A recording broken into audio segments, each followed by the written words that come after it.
Call of Duty is an ever-changing, ever-evolving game. We get a new game every year, well, we have for over a decade. I know that's going to change a little bit, and the release schedule is reportedly slowing down, but we've seen a ton of features come and go. Call of Duty is all about mixing the old with the new, but there are certain now deleted features that are likely never coming back to the franchise, and depending on who you are, this can either be good or bad. Welcome to the page, everybody. Jimmy or Chaos. Today, we're going to be looking at things that Call of Duty will probably never, ever do again in a future game. So get ready to feel some nostalgia because it's coming.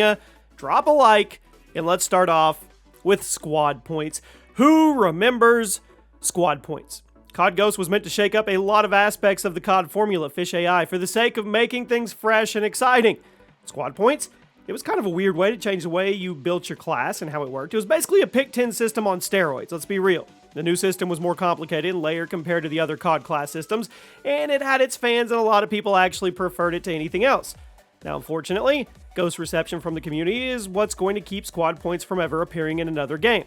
Because of how poorly Ghost was viewed by the public, IW and Activision did their best to distance themselves from it, meaning very little acknowledgement in future COD games. The modern COD community is a bit nicer to Ghost than the past COD community for whatever reason, but I don't think squad points are ever coming back in the future. Activision was unhappy with the Ghost experiment, meaning all aspects of it must be forgotten. Next up is vehicles in 6v6. Did you know this actually was a thing? Kind of. Back in COD 4 and World at War, there was actually vehicles, tanks, and jeeps that you could drive around during normal 6v6 matches. However, from 2009 all the way to 2019, there was no vehicles in multiplayer. Modern Warfare finally broke that streak by adding vehicles in Ground War mode, and then Black Ops Cold War followed suit by having some vehicles in the Combined Arms playlist. However, the days of 6v6 vehicles, long gone, behind us, especially with the focus of modern COD and how it has the big team playlist. Call of Duty is now specifically designed for different lobby sizes, meaning the devs are never going to put vehicles in a 6v6 COD match again. Yes, there will be vehicles in Ground War, and if Treyarch revives Combined Arms, and I'm sure there'll be vehicles in that, but no 6v6. You'll have to boot up World at War on PC to get that itch. Forced game chat. Call of Duty has always been known as a rather social game, but that trend started because of the now deleted feature. Back in the games like Black Ops 2 and Modern Warfare 3, certain playlists would actually kick you out of your Xbox Live or PSN party. It would force you into the game chat. This meant everyone was forced to talk to each other and coordinate. It also meant rivalries formed much quicker since you could hear your enemies in the death chat every time you killed them, which also made S&D intermission a ton more entertaining. Starting with AW, Forced Game Chat started being phased out of the COD franchise, being limited to only very specific playlists, and now it's gone. Forced Game Chat made Call of Duty more social. It seriously amped up the competitive nature of the game, but it also provoked a lot more trash talk, and modern game publishers would rather get rid of it in order to help the brand's reputation. Forced Game Chat is likely never coming back because Call of Duty is just too big of a franchise for Activision to allow it. Now, I miss the trash talk for sure, and while it's still present on occasion, Call of Duty is a much quieter game now. Headquarters. Remember COD World War II?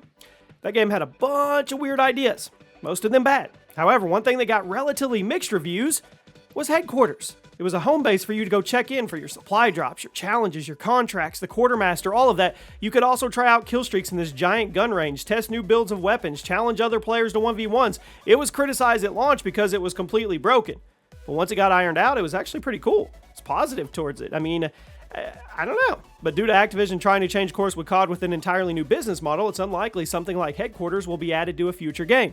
COD isn't trying to follow all the trends anymore, and since supply drops are gone forever, HQ probably is not coming back. And speaking of that, supply drops. If you were playing video games during the mid-2000s, you probably remember that weird time when it seemed like every game on the planet had RNG loot boxes.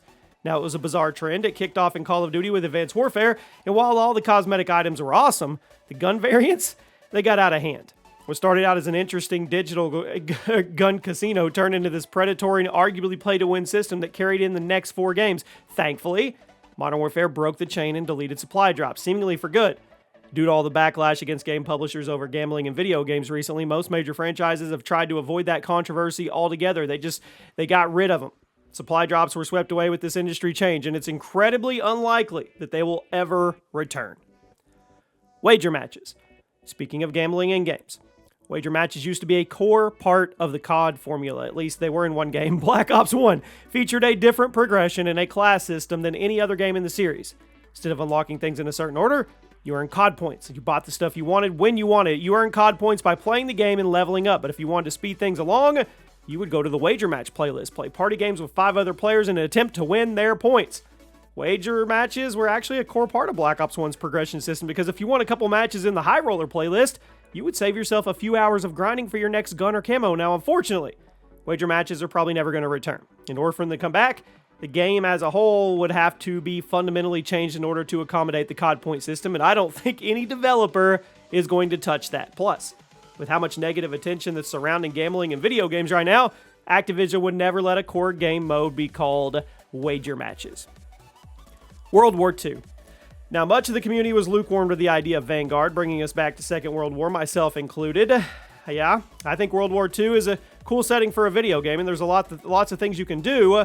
But it's played out. Now, World at War is one of my favorite games of the series. With the last 2 World War II games of being critically and financial disappointment, it's increasingly unlikely we're going back to that setting. With the way modern COD games are monetized and planned out for the future, I just don't see a way that a game's going to be set in World War II and how it would adhere to the formula without pushing away a ton of people. I mean, there's essentially, that's what happened with Vanguard. On top of the other problems, that's what happened. COD World War II and Vanguard were kind of disappointing in the eyes of Activision, and Vanguard was rumored to be the worst-selling game in the franchise after IW, so I don't think they're going to greenlight another World War II game for probably another decade. Christmas noobs. Hate to be the one to say it, but the days of Christmas noobs are gone. Now, everybody's been complaining about skill-based matchmaking for years. We all seem to carry around a little hope that it'll get toned down in the future. If there's one thing that most of the community could change, I think it's probably skill-based matchmaking, and I do believe Activision will tone it down in future installments for the sake of keeping the game alive. However, I don't believe that skill-based matchmaking is ever going to be turned off entirely, and there will always be a little bit of protection for those lower bracket players. Now, one side effect of this is the official end of the Christmas noob period. For those who never played COD back in the day, the Christmas noob period was from Christmas to the end of January, roughly, where the servers were filled with brand new players and people who have never played COD before. It was a joyous time. The veterans would come on, pad their stats. The noobs would take their lumps, get into the flow of COD. However, with skill-based matchmaking being what it is, the era of Christmas noobs is over. The matchmaking simply does not allow vets and new players to play together consistently anymore, so I hope you weren't waiting for this Christmas to pad your Modern Warfare 2 stats. Even if Activision tones down the SBMM, there's always going to be a little bit of it going forward. That means Christmas noobs are going to stay safe. Season passes. Now, season passes are an ancient DLC strategy that pretty much every yearly game made use of, Call of Duty included. Back in the early 2010s, the COD Season Pass was great. Extra $50, you got 4 big content dumps throughout the year, and the quality of those additional maps was usually good. Games like Black Ops 2 and Ghost had nearly perfect DLC seasons, and the content was worth the money. But when we started around the Jetpack era, the Season Pass model got old. People were tired of paying $50 up front for content they hadn't seen yet, especially when the base games were launching with less and less content. Following Black Ops 4's last-ditch effort to make Season Pass cool, Activision announced they were dropping the current COD model and adopting something more consumer-friendly. Yes, the battle passes may be annoying to some people, but the free post-launch maps and weapons, it's good.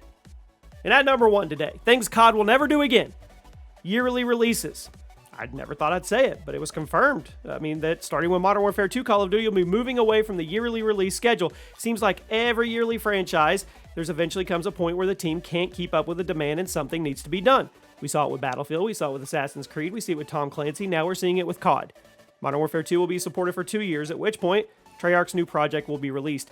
Now, it seems Activision is finally listening to that criticism from fans and using it to make a positive change for the series. Give the developers more time to focus on their vision. We'll get much better games overall and a ton of additional innovation. I can't wait to see what happens to COD now that the developers are actually being given more time to make the best games possible, and hopefully Modern Warfare 2 starts this trend off on the right foot. And there you have it. Those are things that will probably never come back in COD. Which ones do you miss? Which ones do you say, see ya? I'll see you soon.